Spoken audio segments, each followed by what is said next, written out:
तो स्वागत है आपका इस नए वीडियो में। जो अगर आप ग्रुप डी की तैयारी कर रहे हैं तो ये बहुत अच्छी आपके लिए वीडियो है, क्योंकि इसमें सिर्फ और सिर्फ इम्पोर्टेंट क्वेश्चन ही आपको बताएंगे जो मोस्ट वीवीआई रिपीटेड क्वेश्चन आता है।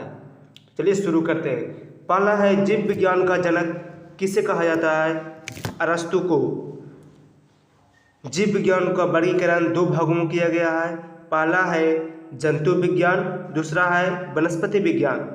जंतु विज्ञान में जंतुओं का अध्ययन किया जाता है, वनस्पति विज्ञान में पेड़ पौधों का अध्ययन किया जाता है।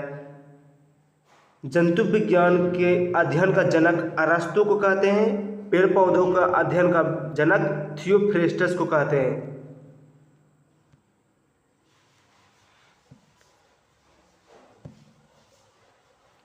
बीटी कल्चर के अंतर्गत किसका उत्पादन किया जाता है? अंगूर का। वर्मी कल्चर के अंतर्गत किस कीट का पालन किया जाता है? केंचुआ का। पेडोलॉजी के अंतर्गत किसका वैज्ञानिक अध्ययन किया जाता है? मृदा का। इधर है जीव विज्ञान के शाखाएं एवं उसके जनक जानेंगे जो बहुत एग्जाम में पूछे गए हैं। तो पहला है जंतु विज्ञान का जनक अरस्तु को कहा जाता है। सूक्ष्म जीव विज्ञान का जनक रॉबर्ट कोच और लुई पास्चर को कहा जाता है। जीवाणु विज्ञान का जनक रॉबर्ट कोच को कहा जाता है। प्रतिरक्षा विज्ञान का जनक एडवर्ड जेनर को कहा जाता है। वर्गीकी अथवा वर्गीकरण विज्ञान का जनक कैलोरस लिनियस को कहा जाता है। रुधिर परिसंचरण तंत्र का जनक विलियम हार्वे को कहा जाता है। विज्ञान जनक कोशिका विज्ञान का जनक रॉबर्ट हुक को कहा जाता है। उत्परिवर्तन का जनक हार्गो डू ब्रिज को कहा जाता है। कवक विज्ञान का जनक हेनरिच एंटन डी बेरी को कहा जाता है। पेडोलॉजी के अंतर्गत किसका वैज्ञानिक अध्ययन किया जाता है? मृदा का। फूलों का अध्ययन को क्या कहते हैं? एंथोलॉजी। कीटों का वैज्ञानिक अध्ययन क्या कहलाता है? एंटोमोलॉजी। पूर्व वनस्पति विज्ञान के अंतर्गत पादप जीवाश्म का अध्ययन किया जाता है। विभिन्न संस्कृति के वैज्ञानिक विवरण के तुलनात्मक अध्ययन को कहा जाता है एथनोलॉजी। सब्जी वाले पौधों का अध्ययन विज्ञान की किस शाखा के अंतर्गत किया जाता है? ओलेरी कल्चर। अस्थियों का अध्ययन विज्ञान की किस शाखा के अंतर्गत किया जाता है? ऑस्टियोलॉजी। सर्पों का अध्ययन विज्ञान के किस शाखा के अंतर्गत किया जाता है? सर्पेटोलॉजी। कवक विज्ञान के जनक हेनरिच एंटन डी बेरी को कहा जाता है। पादप शरीर क्रिया का विज्ञान का जनक स्टीफन हेस को कहा जाता है। आधुनिक वनस्पति का जनक कैरोलस लिनियस को कहा जाता है। अंतःस्रावी विज्ञान का जनक थॉमस एडिसन को कहा जाता है। अनुवांशिकी का जनक ग्रेगर जॉन मेंडल को कहा जाता है। आधुनिक अनुवांशिकी का जनक टी.एच. मॉर्गन को कहा जाता है। भारतीय पुरा वनस्पति विज्ञान का जनक बीरबल साहनी को कहते हैं। आनुवांशिक अभियांत्रिकी का अध्ययन पॉल वर्ग को कहा जाता है। शैवाल विज्ञान का जनक विलियम हेनरी हार्वे को कहा जाता है। भारतीय शैवाल विज्ञान का जनक M.O.P. अयंगर को कहा जाता है। भारतीय पारिस्थितिकी का जनक रामदेव मिश्रा को कहा जाता है। औषधि विज्ञान का जनक हिप्पोक्रेट्स को कहा जाता है। सूक्ष्मदर्शिकी का जनक एंटनी वॉन ल्यूवेनहॉक को कहा जाता है। जीन चिकित्सा का जनक एंडरसन को कहा जाता है। बायोलॉजी शब्द का प्रयोग सर्वप्रथम 1801 ईस्वी में लामार्क तथा ट्रेवीरेनस को ने किया था।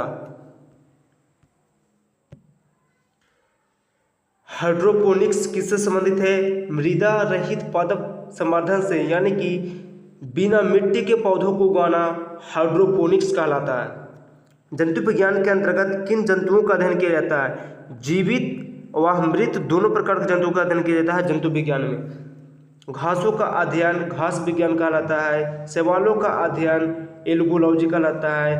शरीर की आंतरिक संरचना का अध्ययन एनाटॉमी कहलाता है। पुष्पों का अध्ययन एंथोलॉजी कहलाता है। जीवाणुओं का अध्ययन जीवाणु विज्ञान कहलाता है। ब्रायोफाइटा का अध्ययन ब्रायोलॉजी कहलाता है।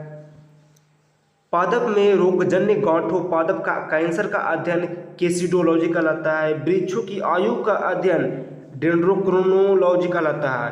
वृक्षों एवं झाड़ियों का अध्ययन डेंड्रोलॉजी कहलाता है।